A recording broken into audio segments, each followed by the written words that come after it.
Alrighty, y'all. Welcome back to the channel. Thank you so much for clicking on today's video. Today we are going to be talking about something definitely a little bit different on the channel, but it's always fun to kind of try new things. So we're going to be talking about Gypsy Rose Blanchard.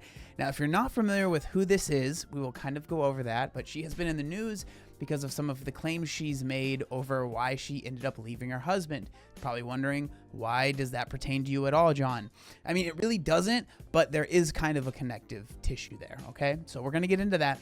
But for those of you that are not familiar with who Gypsy Rose is, we'll read a little bit of this Wikipedia just so you kind of know. I'm assuming most of you kind of know who this is, but Gypsy Rose I don't know how to say her middle name. Blanchard Anderson is an American woman convicted of second-degree murder in Missouri for the death of her mother, Dee Dee Blanchard. She was sentenced to 10 years in prison. She was paroled after 8 years, so she came out this December, this last December that just passed. Given this sensational aspects of Gypsy's childhood, she gained widespread media attention. Hulu produced a limited series, The Act, in 2019. Released while she was still in prison, she has been featured on interviews on a variety of TV shows, and other programs have been based on her story. And so she's pretty popular, right? She has garnered a lot of attention. Kind of the main thing, if you're unfamiliar, was basically allegedly, or maybe not allegedly anymore because it's went through court, but Gypsy's mom would basically claim that she had all of these different health issues, and Gypsy as a child obviously believed her mom, and then basically it ended up coming out that that wasn't true, and Gypsy did something about it, and she had someone help her. So if you're unfamiliar, I want to read this part right here because I feel like it kind of explains. So this is, again, the Wikipedia.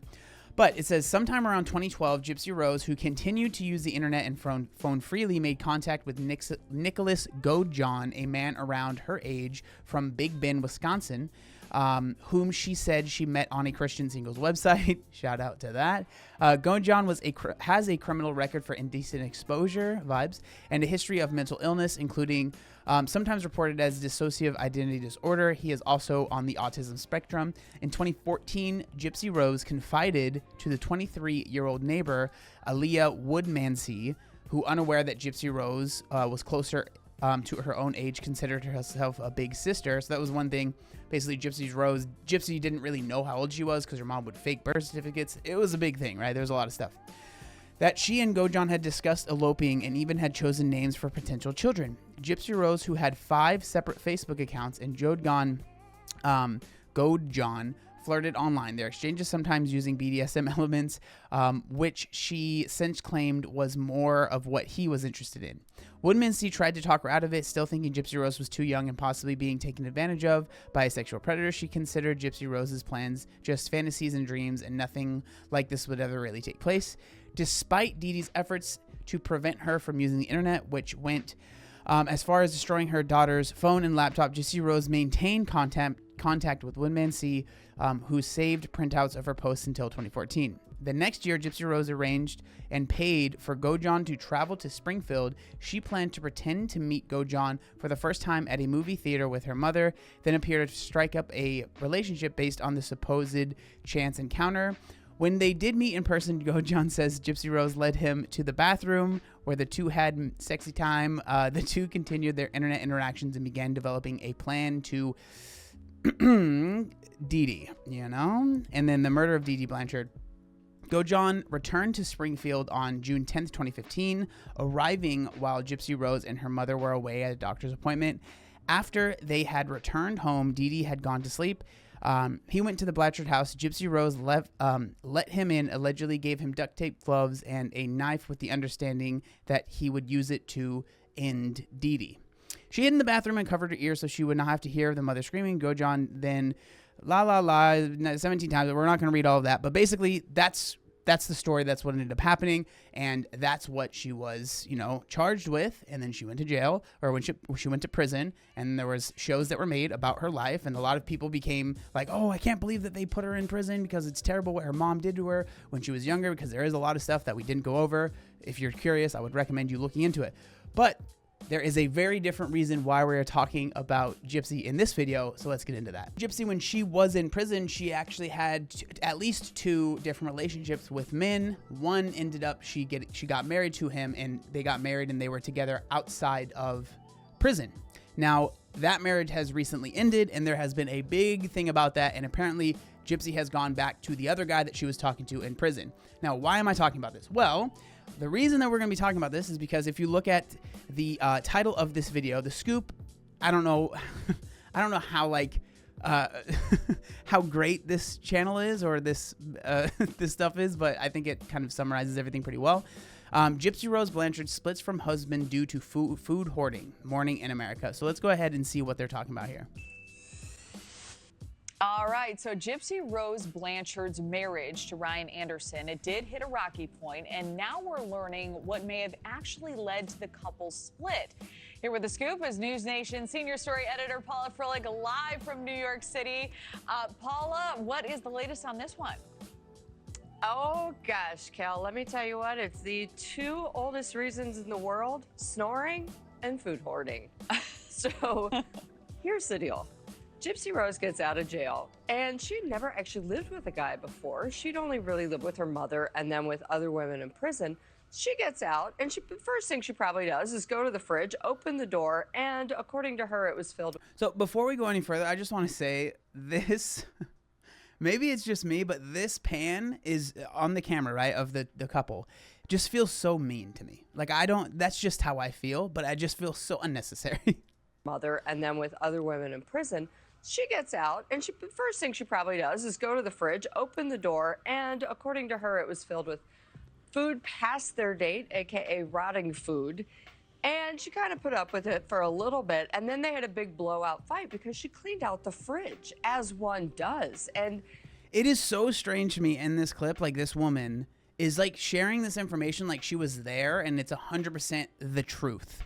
It is very strange. And one thing I do want to make clear, if you're not familiar, there's actually going to be a reality TV show that was following them while all of this was happening. And so I want to make sure everyone is taking this with a grain of salt. Who knows how true all of this stuff is? A lot of it could be completely staged for the TV show, right? And so I just want to make that's very, very important. And so I think that's why I think this woman and other people like her act like they know exactly what happened, because probably these, they might have like information, or they might have been able to get access to some of these clips.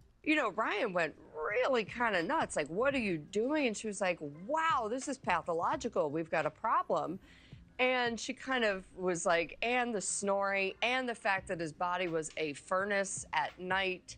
I think it was just a lot. And those are like, I hear that stuff, and those are all things that, yeah, you end up like, you might have to deal with your partner if it's someone that you're not used to being with. Like, none of this stuff seems that crazy. I mean, I guess the food hoarding could be one thing, but that's something that I think could definitely be worked through, I don't know, maybe he comes from a place where they don't have much money, they didn't have much access to food, so it was like, you want to keep stuff and not get rid of it. So I'm assuming they could have had a conversation and talked about like, hey, we're not in that situation anymore, right? We are in a better position now. We don't have to save food if it's unnecessary. Like, and then the someone being hot thing, I mean, I am a very, I run very hot.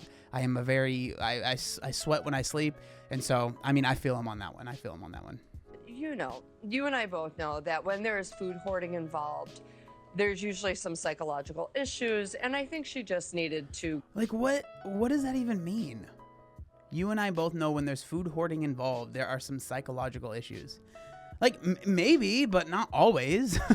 I don't know. Go back to her dad's house, which she did. She's now dating an ex. And honestly, between us, Cal, I kind of hope she just spends some time alone. Between us? Brother, you are on a national TV show. What are you talking about? And sorting things out. And I followed this case so extensively in Kansas City, and Yes. I just wish her every happiness. Her life, so difficult, and all that she's been through. So I'm sorry to hear about 100%. this. Yeah. And it's like, she probably feels like she needs to get on with her life. Like, okay, I got married, let's have a kid, let's go do this, blah, blah, blah. But no, girl, take a minute. Yeah, a minute's always nice. I think that, I don't know, it feels very weird. Like that whole segment really felt like it was like, oh, everything that she is saying is obviously completely true and whatever. And so when I saw that, I was like, okay, I'm kind of curious. And then Rachel sent me this TikTok, which is actually, Rachel is my producer. She sent me this TikTok, which is from Ryan, which is her ex-husband now. And I thought it was very interesting seeing kind of like him speaking his side and him sharing how he feels about everything that's going on. And so this is a TikTok that he released. Hey everybody, I just want to say thank y'all for the support and the nice messages I've been getting from people. I'm at a friend's watching WrestleMania right now. It's great. I'm enjoying it. You know, I've been a wrestling nerd for a long time. But I need to shave. But, you know, I just want to thank everybody for the support. It's been great. I'm just living my life, guys. Y'all will see what really happened on Lifetime. So again, it's like, interesting. You know, you'll see what really happened on the TV show. Make sure you watch it. Again, I don't know. Maybe I'm just like jaded about this stuff, but whenever I hear that, I'm like, okay, interesting. We're filming a lot, so stay tuned for that. And I just want to thank everybody for the support. If you support me, follow me. I will post more stuff eventually. I'm just hanging in. I just want to say thank y'all to everybody, and you know, God bless.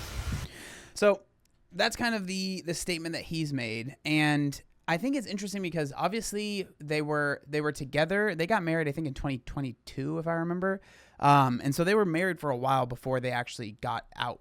And like, I mean, I think this is a common thing. Like when people are in relationships that are either long distance or they're not with the person every day, there are certain things that no matter how much you feel like you get along, that you cannot know about someone unless you're with them all the time, right? You don't know. Does that person's breath stink all the time? Do they maybe not brush their teeth as much as you thought they should, or like anything, right? Do they not clean up the crumbs from their food? And like these, like, it might be these little things that bother you that you didn't think would bother you that much. And it's been interesting seeing the response to this. Like a lot of people seem to be very much so supporting him, right? I think you dodged a bullet, sir. Live your life. You and the fire D is gonna find the right girl. Glad you made it out alive. Spill the tea on her. You can see the hurt in his eyes. Like, no, I think we were wrong on this one. He seems so precious. So again, it's like who really knows, and who knows how true any of this really is. But I don't know. I just thought it was interesting because it seems like a lot of the coverage of this seems, at least like with the mainstream media, it's just like completely throwing him under the bus, and almost like a lot of like when I showed you that pan shot, it's almost like, see, look how gross and fat this guy is. Of course she wouldn't want to be with him. Who would want to be with someone that's this fat and nasty, right? Like that's kind of like the aura that I was feeling when I was seeing a lot of this information come out from these mainstream media things. And I don't know. I felt like it was kind of lame. I think that just in general, this stuff is very funny that people get so wrapped up in it, because again, we could all be being played completely, and it's all really just for the show, to make sure the show does as good as it possibly can. I mean, that's a tale as old as time. But I would love to know what y'all think. If you have been following this case for a long time, I'm sure some of you have. What are your thoughts? Like, is it different than me? Because I obviously haven't been following it super closely. I would love to know what y'all think down in the comment section down below. Thank you so much for watching, and I'll see you next time. Peace.